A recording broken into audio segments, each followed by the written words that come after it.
Bonjour les amis.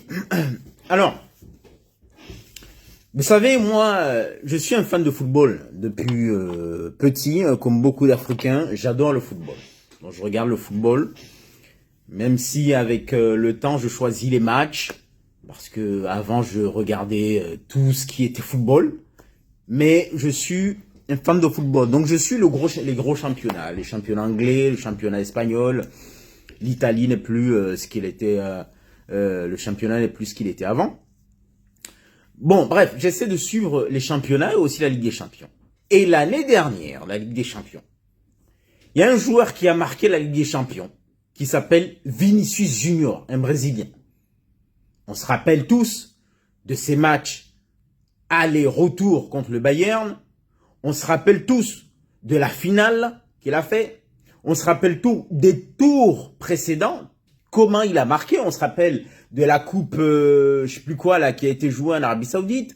On se rappelle ses stats, ses actions durant le championnat espagnol, la Liga. On a tous vu, ok? Non seulement il a des stats, mais il a été spectaculaire et décisif. C'est-à-dire que dans les matchs clés, il a été décisif. Hein? Ça me rappelle un certain Kaka quand il a gagné la Ligue des le Ballon d'Or. Son action contre Manchester United où il passe entre Evra et je ne sais plus quel défenseur. Donc Vinicius a réalisé les actions marquantes qui restent en mémoire pour quelqu'un qui doit gagner le Ballon d'Or. Ben oui, je suis désolé.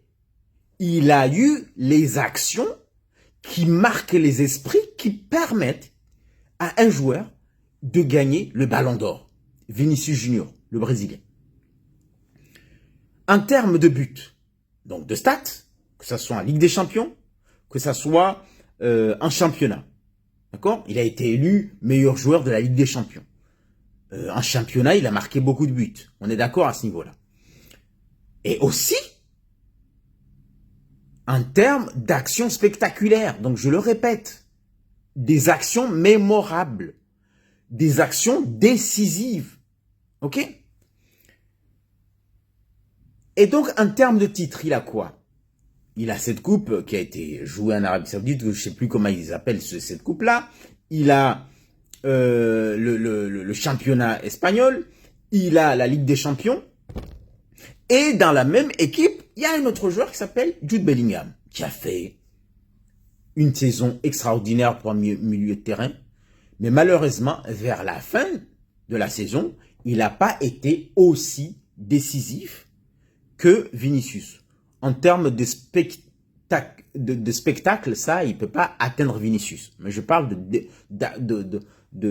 comment dire, de joueurs décisifs. Donc, vers la fin, que ce soit la Ligue des Champions ou le championnat, il n'a pas été aussi spectaculaire et décisif que Vinicius.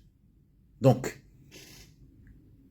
maintenant, on vient nous parler de la carrière internationale. Ah, la Copa América, Vinicius n'a pas été décisif avec le Brésil, alors que Rodri, celui qui va probablement gagner le Ballon d'Or. Mais quel scandale! Le Ballon d'Or, apparemment, on le lui donne parce que il a gagné l'Euro. Mais j'ai envie de répondre, ok, il a gagné l'Euro, mais la Ligue des Champions, il l'a gagné. Donc chacun des deux a raté une compétition, en tout cas a raté un titre. Maintenant, il faut qu'on regarde l'aspect décisif et l'aspect spectaculaire. Et sur ces deux aspects, Vinicius massacre ce voleur de Rodri. Ce voleur de Rodri. Donc, mais je pense, et c'est là où je vais en arriver, je pense que, à la place de Vinicius, si c'était Jude Bellingham ou Kylian Mbappé, les deux là auraient gagné le Ballon d'Or. Avec le même sens du spectacle, avec les mêmes statistiques, avec les mêmes titres, comparé à Rodri, les deux, ils auraient gagné. Mbappé ou Jude Bellingham. Alors, pourquoi Vinicius ne gagne pas? Eh ben, tout simplement parce que Vinicius est noir et en plus, il est très noir avec les traits négroïdes. Il est trop noir, le nez est trop négroïde, il a la peau très foncée. En plus, vous rajoutez à cela le fait qu'il ouvre sa bouche pour dénoncer le racisme qui est en Europe et plus particulièrement en Espagne. Lui, il ne fait pas comme d'autres joueurs qui courbent les chines, qui se disent, bon, de toute façon, je gagne des millions, je la ferme, je prends mes millions et puis je mène la belle vie. Lui, il dénonce le racisme d'une manière brutale. Il va à la confrontation et il se laisse pas faire. Donc, c'est l'esclave qui refuse de se taire. Et ça, il ne l'accepte pas. Et malheureusement, il y a toujours des Noirs qui viennent nous dire que oui, comment veux-tu que Vinicius gagne le ballon d'or alors qu'il n'est pas respectueux, il est toujours, il l'ouvre trop, il a le comportement. Voilà, le comportement, ça c'est quelque chose, c'est très, hein, il a pas l'œil, il sait pas se tenir. Mais non, il ouvre sa bouche pour dénoncer le racisme et il ne se laisse pas faire.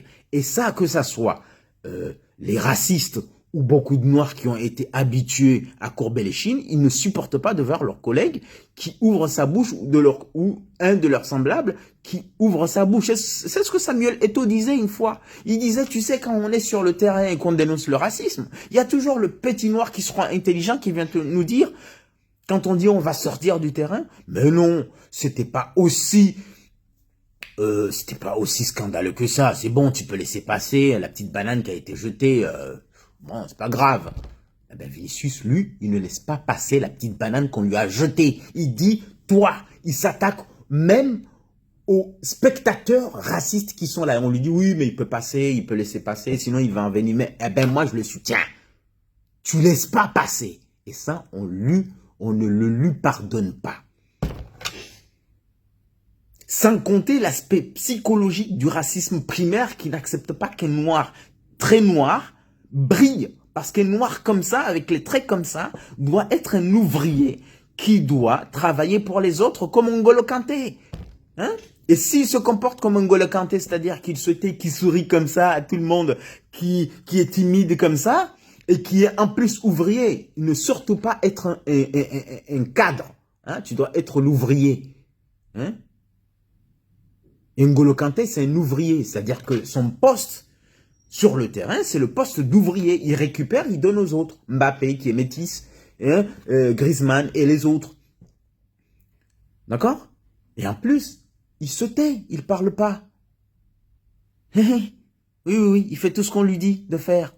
C'est pour ça que Deschamps l'adore. Ok? Les Français l'adorent. Mais Vinicius, ramène Vinicius en équipe de France. On va l'insulter comme on a insulté Benzema et la bande. D'accord? Donc, ce qui se passe là, la preuve, je vous dis un truc. Quand vous regardez le monde journalistique, là, est-ce que vous avez déjà vu un journaliste noir aux traits négroïdes super noir? Jamais. À chaque fois qu'on prend un noir, il faut que ça soit un peu lissé, clair de peau, lisse. Barack Obama, même aux États-Unis, s'il était noir, tout noir charbon, il n'aurait pas été élu. Barack Obama. Il n'est pas noir, il est métis, Barack Obama. Kamala Harris, là, elle risque de passer parce qu'elle n'est pas hyper noire. C'est une métisse. Hein? Michelle Obama n'est pas bête. Hein? Il a compris, on lui a dit, ah, tu es bon dans les sondages, tu peux passer. Elle, c'est une fille du cru. Elle sait que elle a les traits négroïdes, elle est très noire. Hein? Elle passera pas. Eh ben, c'est ce qui arrive à Vinicius. Voilà.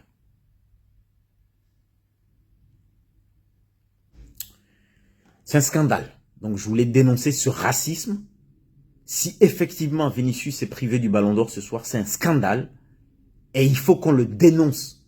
Ce n'est pas que tout le monde doit gagner le Ballon d'Or. Oui, on peut perdre, l'autre gagner. Tout le monde ne peut pas gagner le Ballon d'Or. Il faut qu'il y en ait un qui gagne. Mais sur ce coup-là, ah non, tout le monde est d'accord. Il y a tous les critères, titre, spectacularité, l'aspect décisif. Il a tout. Faut arrêter. C'est un scandale.